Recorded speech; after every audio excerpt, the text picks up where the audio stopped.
Physics class 11th में आज हम यहाँ पर विमीय विश्लेषण से रिलेटिव एक बहुत ही इम्पॉर्टेंट कॉन्सेप्ट के बारे में डिस्कस करेंगे।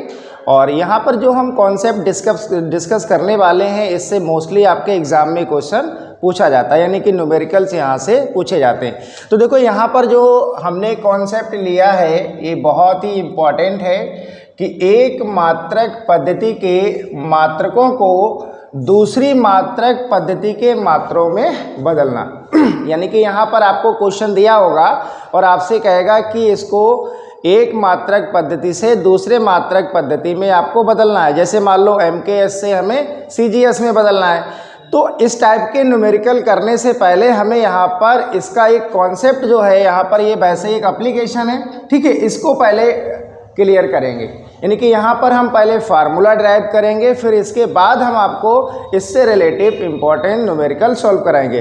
तो देखो हेडिंग आप समझ गए होंगे कि एक मात्रक पद्धति के मात्रकों को दूसरे मात्रक पद्धति के मात्रकों में बदलना।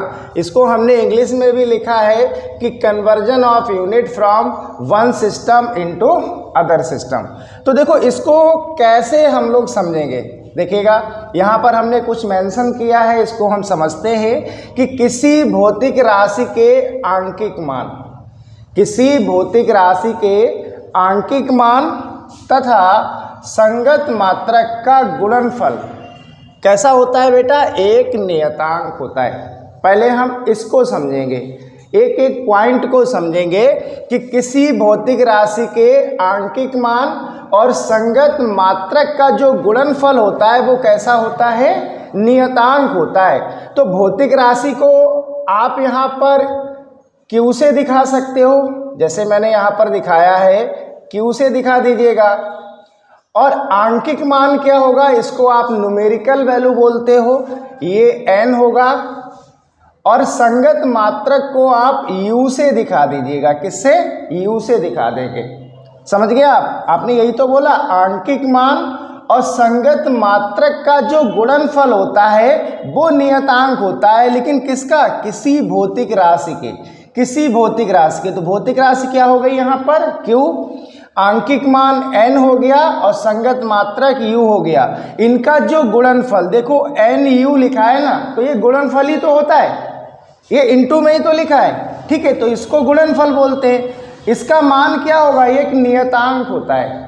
तो चाहे तो हम NU इक्वल टू कॉन्स्टेंट लिख लें या नियतांक लिख लें, या फिर इसको इस टाइप से भी लिखा जाता है N1 U1 बराबर N2 U2। देखो जब भी इस टाइप से लिखा हो तब भी वो नियत ही होता है, नियतांक ही होता है। यानी कि N1 U1 बराबर है बेटा किसके, N2 U2 के, और ये बराबर क्या होगा, ये बराबर होगा नियतांक। यानी कि आप लिख सकते हो NU बराबर कांस्टेंट, ठीक है, लेकिन हमें यहाँ फार्मूला ड्राइव करना है, इसलिए हमने इसको इस टाइप से शो गया है, ठीक है, कि Q बराबर N1 U1 बराबर N2 U2, ये इक्वल हैं, इसलिए इनको आप नियतांक बोल सकते हो। इसको मान लेंगे इक्वेशन नंबर फर्स्ट, यानी कि ये समीकरण आपकी बन जाएगी फर्स्ट। उसके बाद देखिएगा यहाँ पर क्या लिखा है कि यदि पहली पद्धति में, क्योंकि आपको यहाँ पर करना क्या है, एक पद्धति को दूसरी पद्धति में बदलना है, तो कह रहा है कि यदि पहली पद्धति में मूल मात्रकों की मापें क्रमशः M1, L1 व T1 है, और दूसरी पद्धति में मूल मात्रकों की जो मापें हैं वो M2, L2 और T2 हैं, तो इस कंडीशन में क्या करोगे। देखो पहली पद्धति में मूल मात्रकों की मापें हमने यहाँ पर मानी है M1, L1 और T1। दूसरी पद्धति में मूल मात्रकों की जो मापें हैं वो है M2, L2 और T2। अब देखो यहाँ पर अगर हम आपको बता दें, M किसका होता है, किलोग्राम का होता है, द्रव्यमान का, L लंबाई है यानी कि ये मीटर में, मीटर, और वो समय का है T1, ठीक है।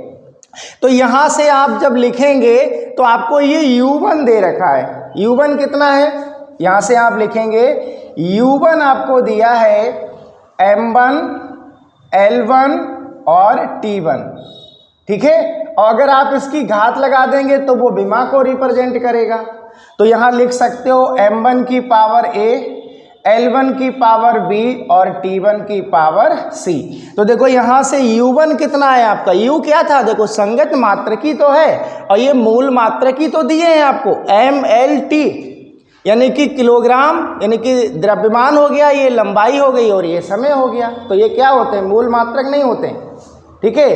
तो U1 कितना हो गया, m1 की पावर a, L1 की पावर b और T1 की पावर क्या हो जाएगा, c। ऐसे ही हम लोग क्या करेंगे, U2 निकालेंगे। तो U2 का क्या होगा, अब सेकेंडरी जो मापे हैं उनको लिख दोगे आप, m2, L2 और T2, इसकी पावर ये लेंगे, इसकी पावर b और इसकी पावर c। अब आपको U1 और U2 मालूम है, सही है। तो ये जो U1 और U2 की जो वैल्यू है, जो मान है, ये आप समीकरण 1 में लगा दीजिएगा। इनको क्या करना है, आपको समीकरण 1 में लगाना है।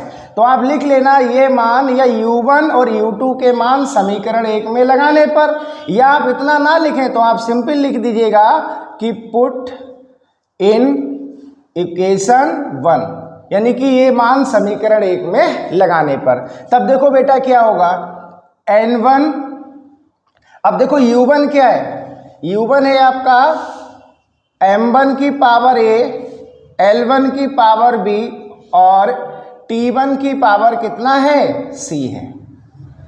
फिर इक्वल टू का साइन है तो आप भी लगा दीजिएगा N2, और यहाँ पर देखिएगा U2 कितना है, M2 की पावर a, L2 की पावर v और T2 की पावर क्या है, c है।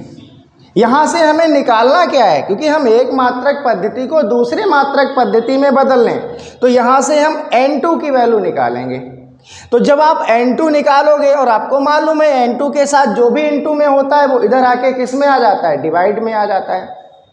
तो यहाँ से आप लिखेंगे N2 इक्वल टू, देखो क्या आएगा, N1 और N1 के साथ क्या है, M1 की पावर a, L1 की पावर v और T1 की पावर c। और आपको मालूम है N2 के साथ जो N2 में था वो इधर आके डिवाइड में आ जाएगा। तो ये क्या आएगा बेटा, ये आएगा M2 की पावर a, L2 की पावर b और T2 की पावर c। क्या आ जाएगा, ये आ जाएगा, सही है। अब यहाँ से हम इसको थोड़ा और मॉडिफाई करके भी लिख सकते हैं। देखो मैं यहाँ पर लिख रहा हूँ N2 इक्वल टू, ये क्या है, N1। अब देखो यहाँ M1 की पावर है और M2 की पावर है, तो इसको क्या हम ऐसे नहीं लिख सकते, M1 बटे M2 और इसकी होल पावर क्या हो जाएगी, a। ऐसे देखो यहाँ पर L1 बटे L2 है, दोनों की पावर भी सेम है, तो यहाँ आप इस टाइप से लिखेंगे L1 बटे L2 और इसकी होल पावर क्या होगी, v हो जाएगी। ऐसे ही आप लिखेंगे क्या, T1 बटे T2 और इसकी होल पावर क्या हो जाएगी, c। तो इस फार्मूले की हेल्प से, यानी कि इस फार्मूले की हेल्प से आप क्या कर सकते हैं, एक मात्रक पद्धति को दूसरे मात्रक पद्धति में कन्वर्ट कर सकते हैं। ठीक है, समझ में आ गया होगा सभी को। आप लिखना चाहें तो इसके नीचे लिख लीजिएगा, यहाँ पर लिख लीजिए, मैं बोल दे रहा हूँ कि इस पद्धति की सहायता से, आप इसके नीचे लिख लेंगे कि इस पद्धति की इस सूत्र की सहायता से, यहाँ पर जो हमने सूत्र ड्राइव किया है, इस सूत्र की सहायता से हम किसी भी भौतिक राशि के आंकिक मान को, किसी भी भौतिक राशि के आंकिक मान को एक मात्रक पद्धति से दूसरे मात्रक पद्धति में बदल सकते हैं। तो आपको समझ में आ गया होगा। ठीक है, क्लास कैसा लगा आप लोग कमेंट करके जरूर बताएं, और इसके जस्ट नेक्स्ट क्लास में हम इससे रिलेटिव आपको न्यूमेरिकल सॉल्व कराएंगे।